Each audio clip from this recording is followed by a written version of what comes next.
Il existe un moment précis où le cerveau s'arrête, un moment où les écrans affichent une ligne plate, un moment où les médecins prononcent la mort clinique.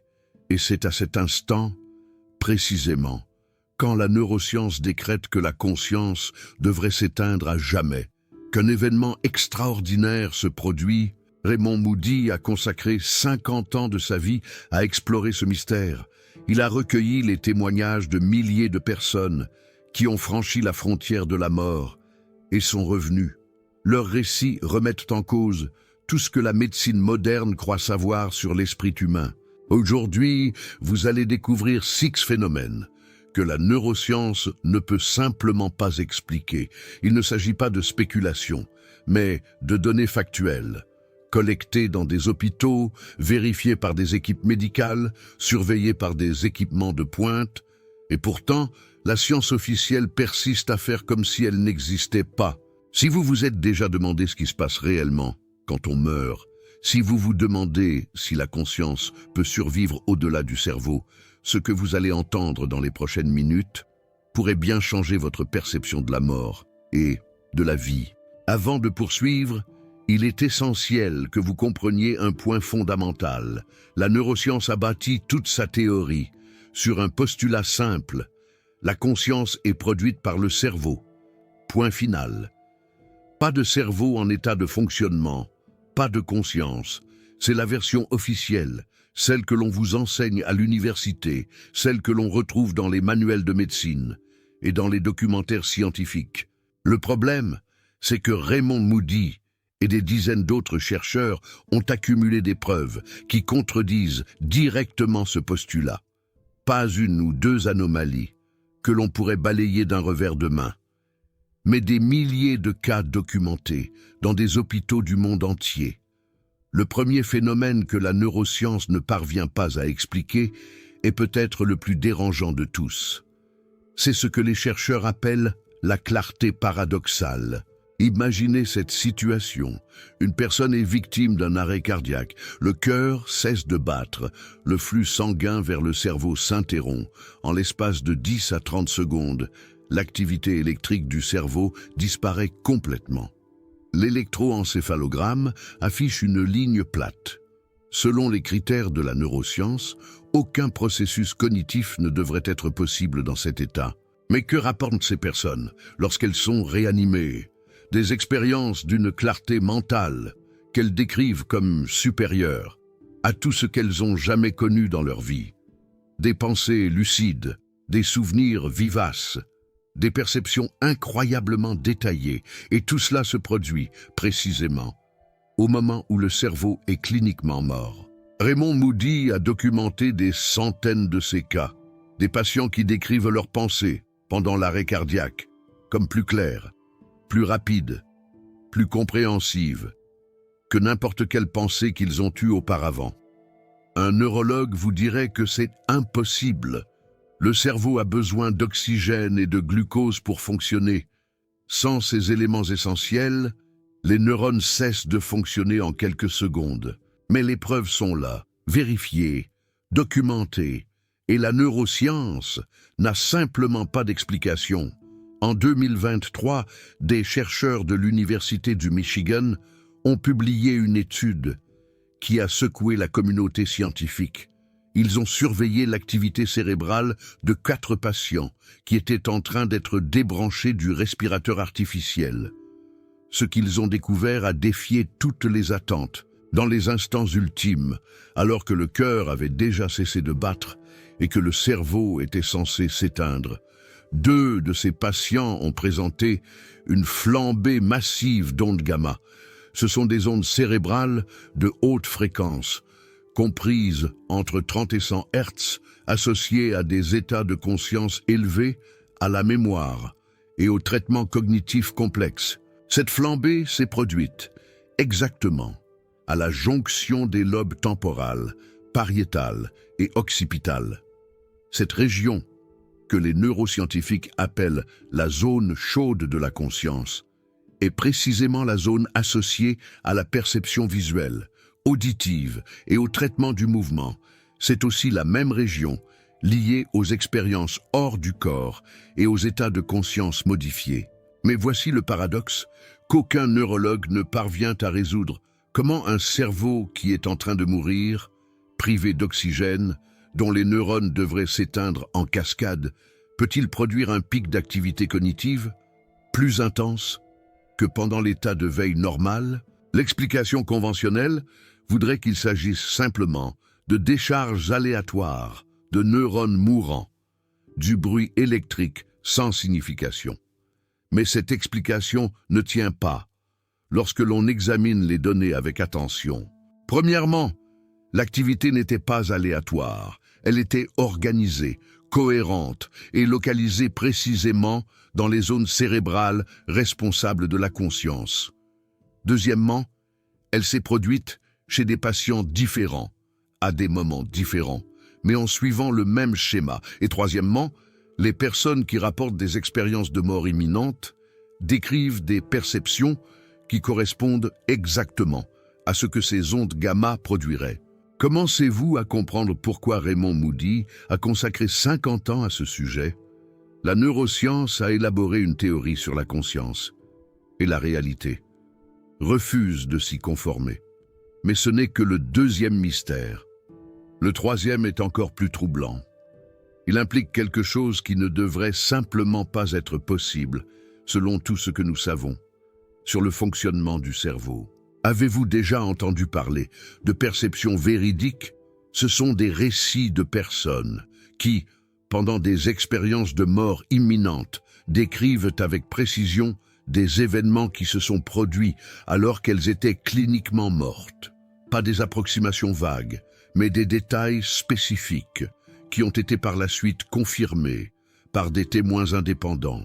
Raymond Moody a documenté des dizaines de ces cas tout au long de sa carrière, mais en 2025, des chercheurs ont publié dans la revue Frontier in Psychology une échelle scientifique pour évaluer exactement cela, l'échelle d'expérience de mort imminente véridique.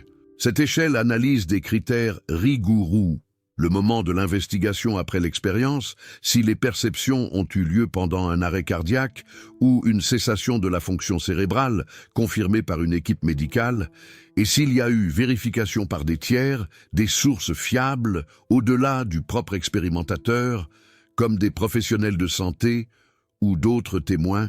Le livre « The Self Does Not Die », qui a remporté le prix de l'Association parapsychologique en 2025, documente 128 cas vérifiés. 7 d'entre eux se sont produits pendant un arrêt cardiaque. Un cas particulièrement frappant est celui de Sophie Arnaud. Pendant une chirurgie d'urgence, elle a vécu une expérience de mort imminente avec au moins 9 éléments qui étaient spécifiquement visuels. Des événements qu'elle n'aurait pas pu voir physiquement parce qu'elle était anesthésiée et subissait une intervention chirurgicale.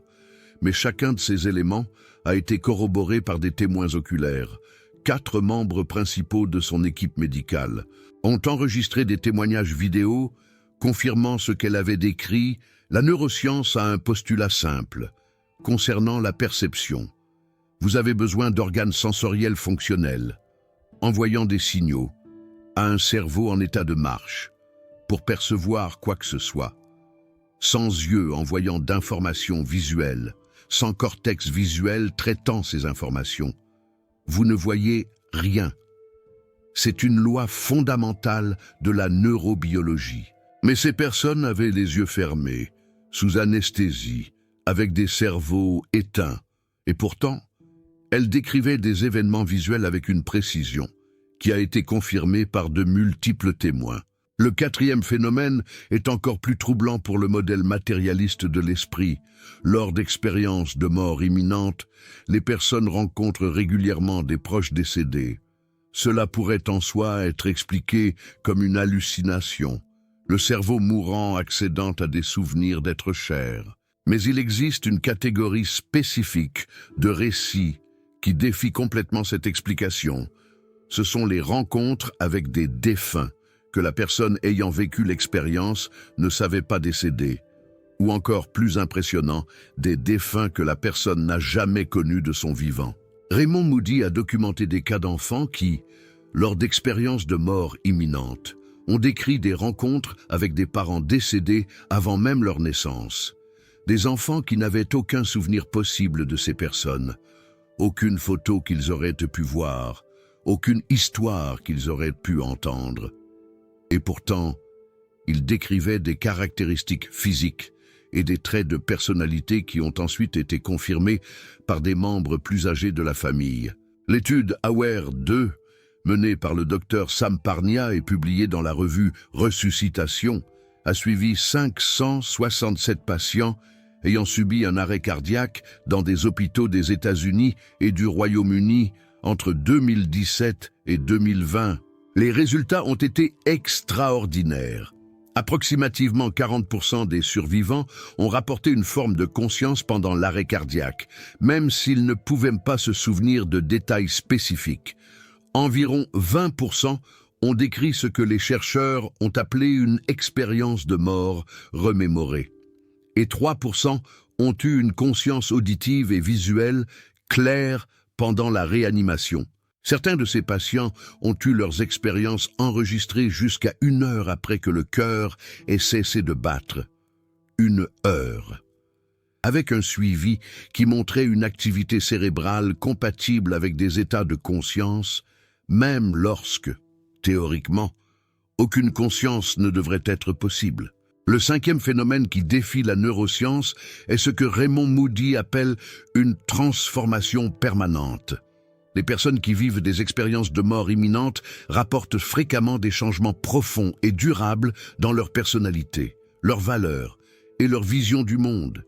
Elles perdent la peur de la mort, développent une plus grande compassion, ressentent une connexion plus profonde avec les autres personnes et avec la nature. Si l'expérience n'était qu'une hallucination, un rêve fébrile d'un cerveau mourant, pourquoi produirait-elle des changements aussi consistants et aussi durables?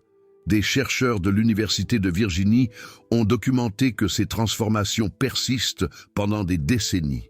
Ce ne sont pas des effets temporaires d'un traumatisme. Ce sont des changements fondamentaux dans la structure de la personnalité. Bruce Greyson, qui a passé plus de 40 ans à étudier ce phénomène à l'Université de Virginie, argumente que cela suggère que l'expérience n'est pas merement neurologique.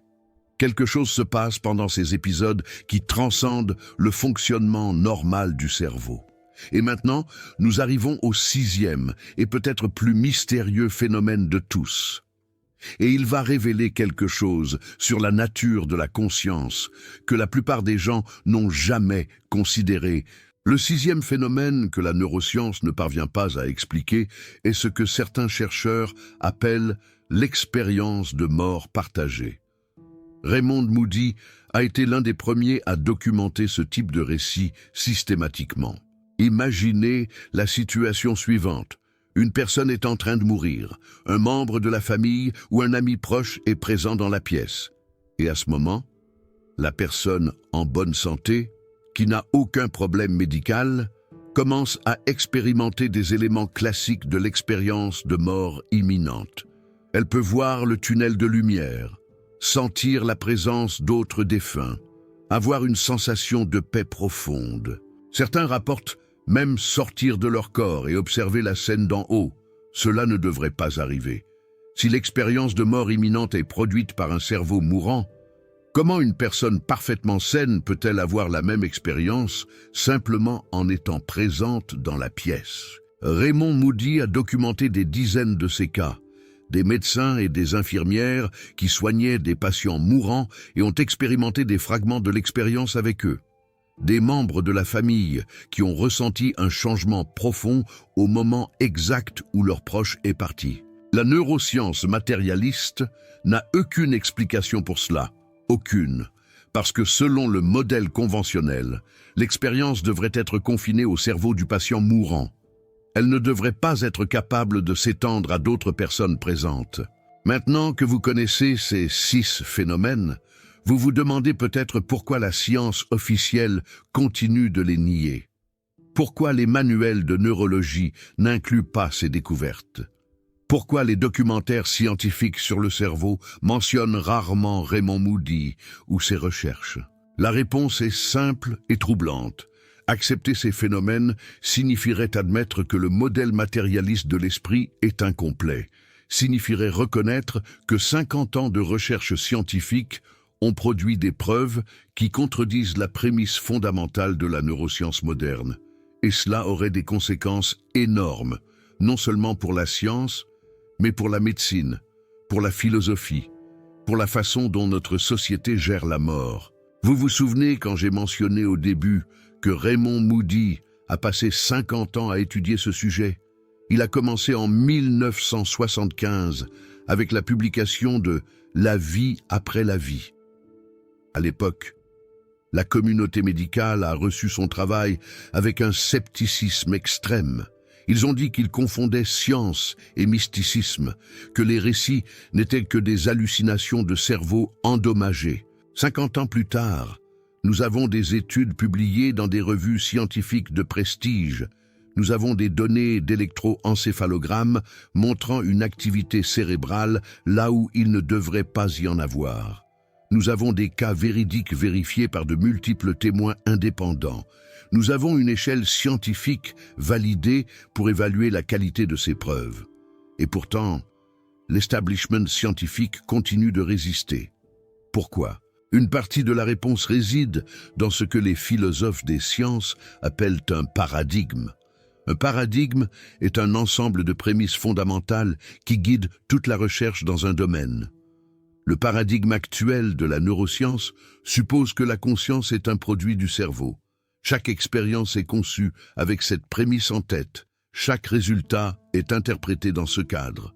Lorsque des données contredisent le paradigme, la réaction naturelle n'est pas de remettre en question le paradigme, c'est de remettre en question les données, de dire qu'elles doivent être erronées, qu'il doit y avoir une explication que nous n'avons pas encore trouvée.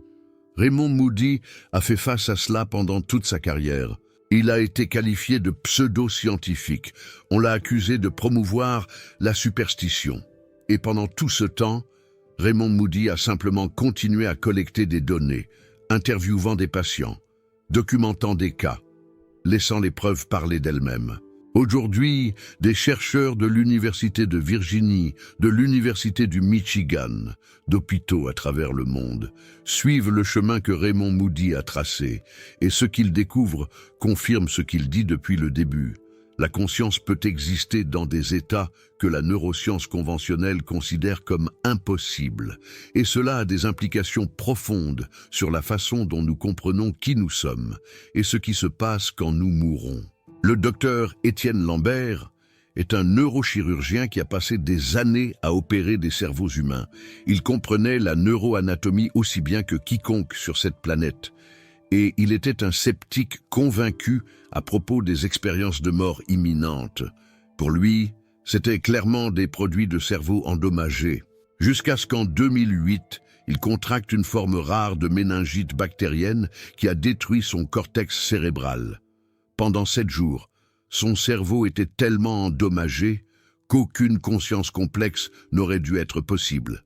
Les médecins ont dit à sa famille que s'il survivait, il serait probablement un légume.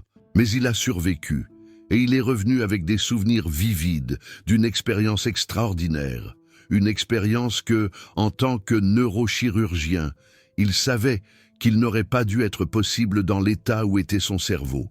Il a tenté de trouver des explications neurologiques conventionnelles. Il a passé des mois à éplucher la littérature médicale, à consulter des collègues, à examiner chaque possibilité, et il a conclu qu'aucune explication matérialiste ne pouvait expliquer ce qu'il avait vécu. C'est ça, la force de ces preuves, elles ne viennent pas de mystiques ou de philosophes, elles viennent de médecins, de scientifiques, de personnes qui ont consacré leur vie à comprendre le cerveau humain. Et quand ces personnes expérimentent directement quelque chose qui contredit tout ce qu'elles ont appris, elles ne peuvent pas simplement l'ignorer. La question qui demeure est, qu'est-ce qu'on fait de cette information? Si la neuroscience ne parvient pas à expliquer ces 6 phénomènes, qu'est-ce qu'ils nous disent sur la nature de la conscience? Raymond Moody est cotieux quant aux conclusions définitives. Il a toujours souligné que son travail est d'investigation, pas de promotion d'une croyance spécifique. Mais il est aussi clair sur une chose. Les preuves suggèrent fortement que la conscience n'est pas simplement un sous-produit de l'activité cérébrale. Elle pourrait être quelque chose de plus fondamental.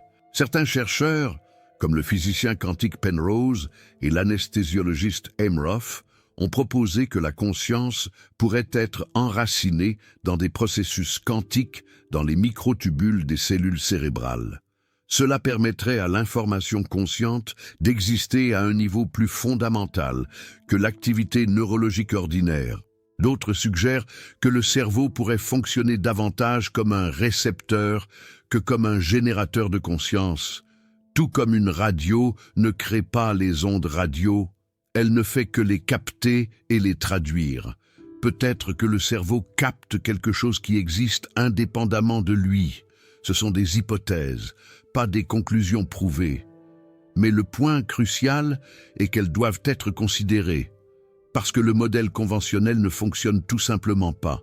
Quand vous regardez ces 6 phénomènes ensemble, un schéma émerge, la clarté paradoxale pendant la mort clinique, les ondes gamma surgissant dans les cerveaux mourants, les perceptions véridiques vérifiées par des témoins, les rencontres avec des défunts inconnus, les transformations permanentes de personnalité et les expériences de mort partagées. Chacun de ces phénomènes, isolément, pourrait peut-être être expliqué d'une manière ou d'une autre, mais ensemble, ils forment un casse-tête que le modèle matérialiste de l'esprit ne parvient tout simplement pas à assembler. Raymond Moody a toujours été clair sur une chose. Il ne tente pas de prouver l'existence de la vie après la mort. Il documente des phénomènes qui méritent une investigation sérieuse. Et il argumente que l'attitude de rejet automatique de ces phénomènes n'est pas scientifique. Elle est idéologique. Vous venez d'entendre parler de recherches que la plupart des gens ne connaîtront jamais. Des études publiées dans des revues scientifiques de prestige qui contredisent le récit officiel sur la mort. Des données collectées dans des hôpitaux à travers le monde, qui défient 50 ans de dogmes neuroscientifiques. Cette connaissance ne parvient pas au public par hasard. Elle reste cachée parce qu'elle défie des intérêts établis, parce qu'elle remet en question des prémices que de nombreux scientifiques ont bâti leurs carrières à défendre. Quand vous cliquez sur « Merci », vous faites plus que soutenir une chaîne.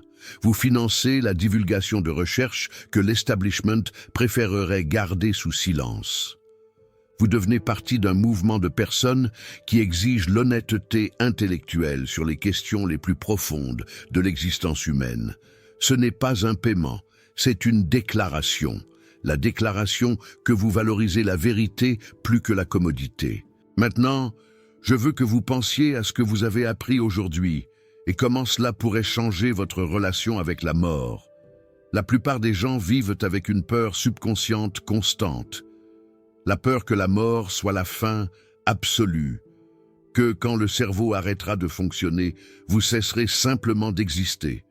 Cette peur façonne des décisions, limite des choix, crée une anxiété que beaucoup ne réalisent même pas qu'ils portent.